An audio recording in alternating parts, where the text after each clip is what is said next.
So recently I sent out an email to my email list talking about something called the zero moment of truth.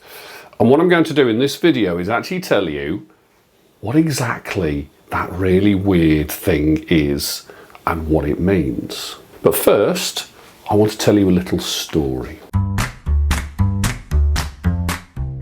So this is a story which I've told quite a few times now, and it involves a really nice gentleman who came to see me when I had my clinical practice and travelled over 20 miles to come and see me. Now that in itself is probably not unusual, and I'm sure any practitioner will tell you about the person who came all the way to see them from miles and miles and miles away.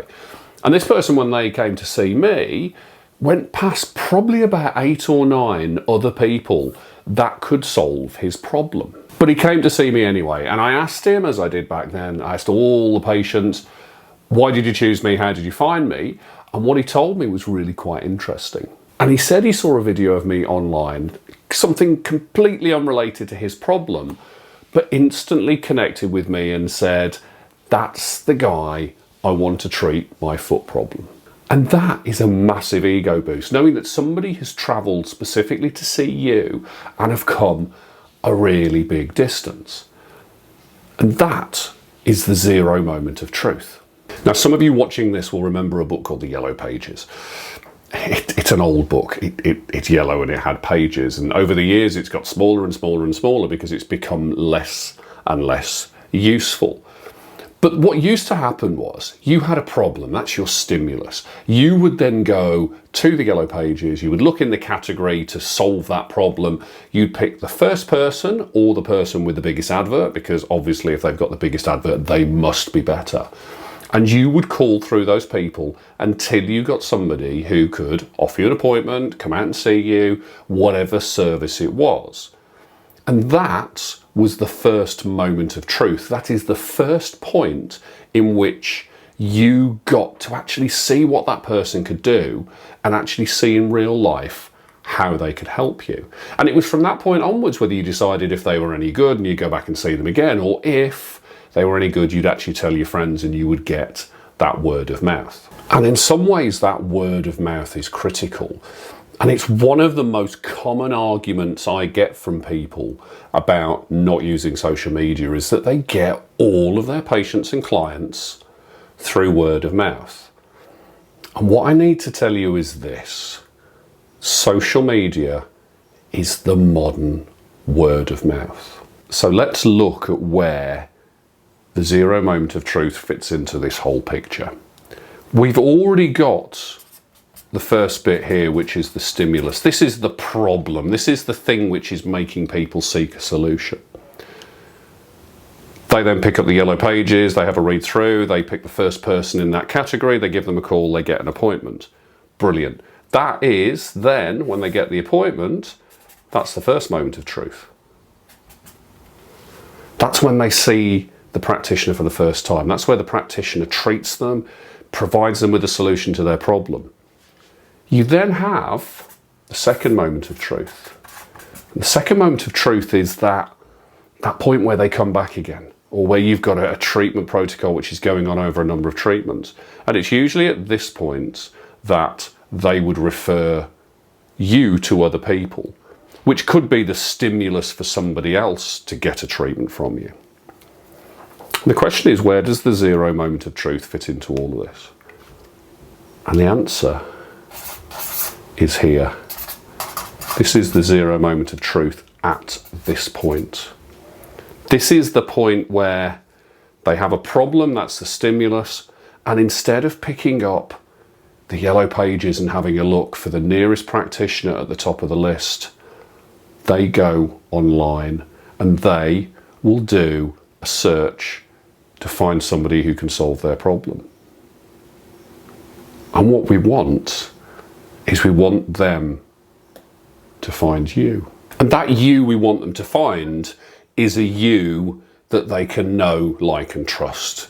Your content, your social media content needs to be full of reasons for them to pick you over someone else. That zero moment of truth has to be absolutely chock full of evidence that you are the person that can solve their problem. Think back to the guy who came to see me when I was in clinic. He travelled 20 miles past at least 8 other practitioners to see me because he'd seen a video of me online. He had done a search. His zero moment of truth, which influenced his decision, was my video. And that stuff is powerful. So how can you use this zero moment of truth to help in your business? Well, I say this a lot. It's simple, but it's not easy. It takes effort and it takes work.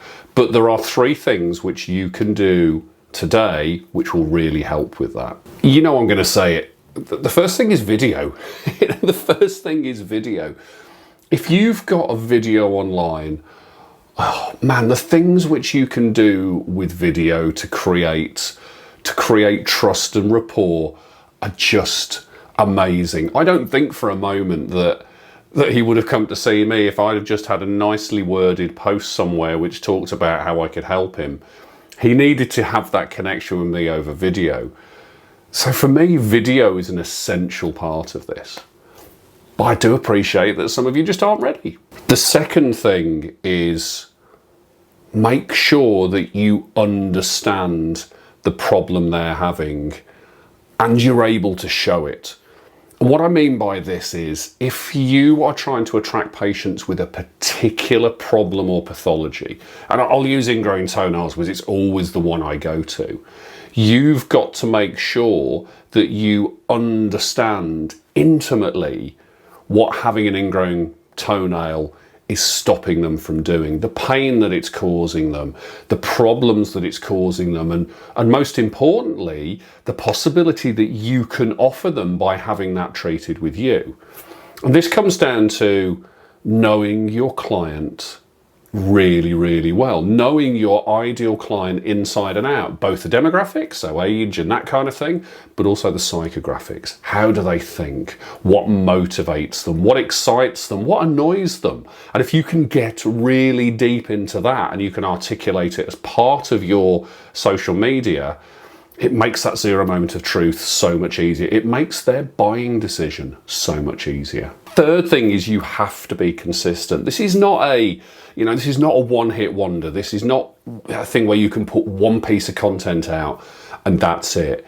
You have to be producing content for social media on a regular basis, because the more content you put out there which shows that you understand the problem and you can solve it, and you're talking about the keywords and the search terms that your patients are using, the higher you got those rankings, the more that Google will actually show you to the people you need to be shown to.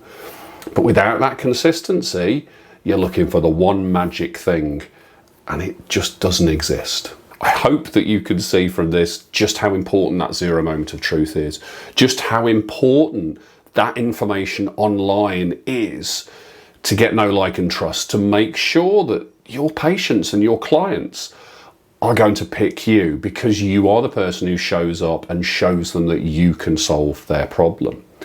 And we know that word of mouth does work. We know that all these offline strategies and tactics, they do work, but they only work as part of your whole spectrum of marketing. You can't just have one thing. You can't just have one trick and use it. It just doesn't work that way. But we know that more searches are going on online now. We know that more and more searches are going on from people's mobile phones and social media.